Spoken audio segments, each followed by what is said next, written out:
Corrupt Authority by yours truly. I should have stayed under cover, muttered Wes as they reached the other side of the bridge outside of Agate Village. I can't even show up for a goddamn funeral without getting an arrest warrant shoved in my face. I'm surprised you're not making a break for it on that motorcycle of yours, commented Maikeru, widening 2 Pokeballs.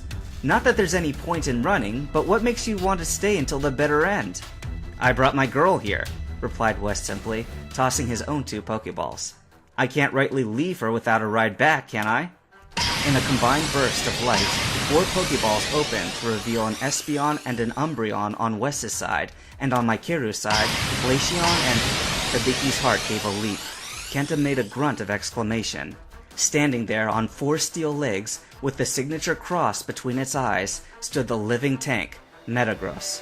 However, this was not the biggest shock.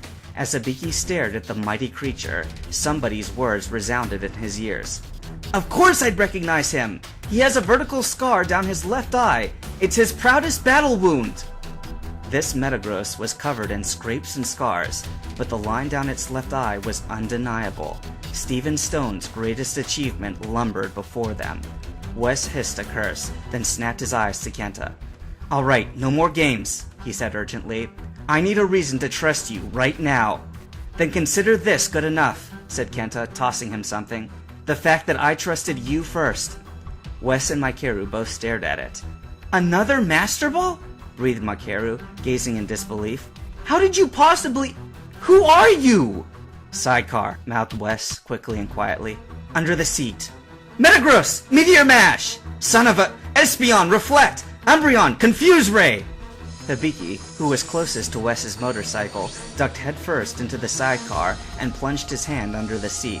He felt something cool and smooth touch his fingers, and came up holding a gadget with the texture of a metallic baseball bat. It looked like half a mechanical arm, which might have provided armor protection for his outer shoulder to his hand. One thing was for sure, it was a lot heavier than the plastic imitation that he had picked up before in Crane Laboratories. This time, it was real. He was holding the long sought-after snag machine right in his hands. I can't believe it!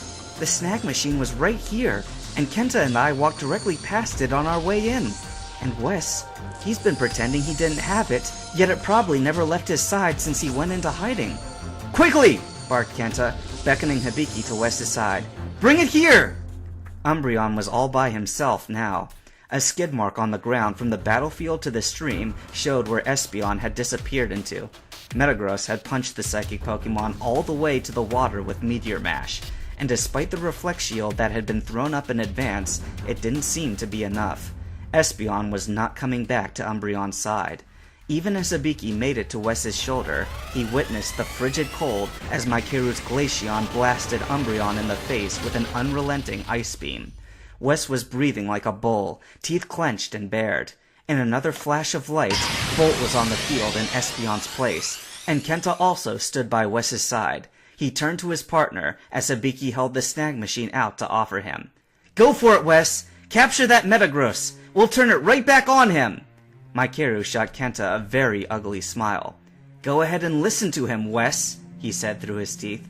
It'll mean life in prison. You'll never see the sun again.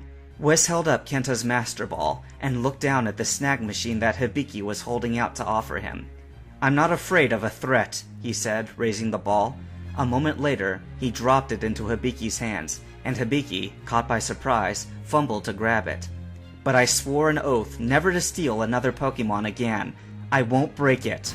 He glared at Maikeru. Not even to put a self-righteous punk like you in your place. Maikeru shrugged. I can live with that. He pointed his finger at Wes's Umbreon. And now, Metagross! In a red burst of light, Metagross shrank before him until it had disappeared into the Master Ball that had been thrown. The ball whirled backwards from the force of its energy withdrawal, right into the outstretched hand of Hibiki. Maikeru, Wes, and Kenta all turned their astonished gazes at the young trainer, who remained as he stood in catching position. Keep your oath, said Hibiki, his heart pounding so hard in his chest that it hurt. But we have a job to finish. Of course you do. Wes smiled fiercely at him. I'm passing that torch to you. What is this nonsense? Demanded Maikeru, still flabbergasted as Metagross reappeared before him, now on his opposite side. Do the words life in prison mean nothing to you? Do you think you'll get off for being a minor? Don't be so quick to punish, said Hibiki, fitting the snag machine more snugly on his arm. You're talking to the guy who saw Metagross's real trainer face to face. His heart was still pounding, but the initial nervous fear was being replaced by a more emboldening feeling, indignant anger. I'd like to know what you were doing with this Pokemon in your possession. Steven Stone still thinks he's being rehabilitated to survive in the wild. I could tell he missed his Metagross, but he let him go anyway. Hibiki's eyes slitted. So before you even consider labeling me the thief, you'd better explain to me why you aren't in a juvenile court right now, awaiting your punishment. A whooshing noise issued from overhead. For a moment, Hibiki thought that it was just a gust of wind, but a moment later, no less than a dozen men in police uniforms were dropping into the vicinity, each riding upon his very own Pidgeot. Oh, you ignorant criminal, chided Maikeru, with a mock-sympathetic smile on his face. Do you still not understand? Sir, said one of the policemen, saluting Maikeru as Hibiki watched in shock. Are you all right? Did any of them get away? No, Sherrills, they intend to fight, replied the younger trainer. Kenta appeared next to Hibiki. I thought it was odd that a kid his age was permitted Pokemon ever since the lab incident, he whispered forcefully. There's only one explanation for this. He's got to have direct ties with G.R.I.P. In an instant, 12 Pokeballs flew in their direction, and in 12 bursts of light, 12 enormous Arcanine crouched before them in battle stances. Formation Quad Cerberus! Shouted the Officer Jenny of the battalion. Prepare to engage! Rogue trainers, withdraw your Pokemon immediately! For a second, Kenta, Hibiki, and Wes just looked at each other. Then Wes held out his arm and recalled Umbreon back into its Pokeball. I can't do it, he said bitterly, turning away from the Nina brothers. I'm tired. I was only supposed to go for a funeral today, and I don't know if Espeon is okay. I need to go check on him. I'm sorry, you're on your own now. Don't beat yourself up, said Kenta calmly, looking skyward at the gathering clouds. I think the spirit of Mythosi Gun is with us. It looks like rain. Even as he said it, the wind picked up, and Hibiki felt the first drop on his nose.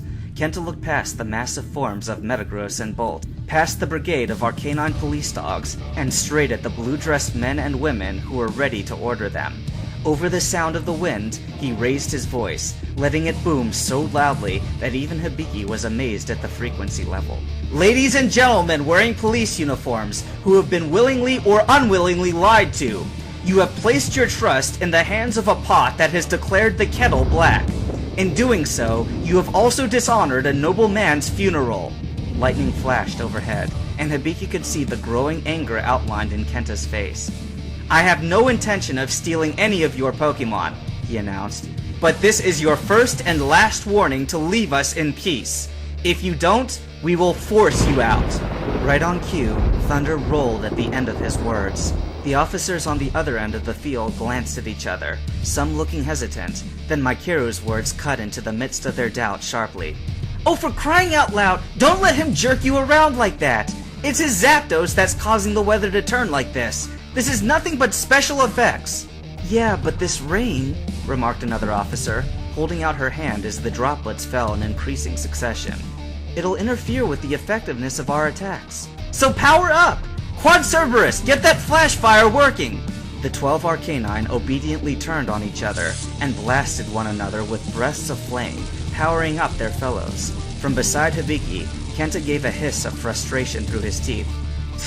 They mean business. He glanced urgently at Hibiki.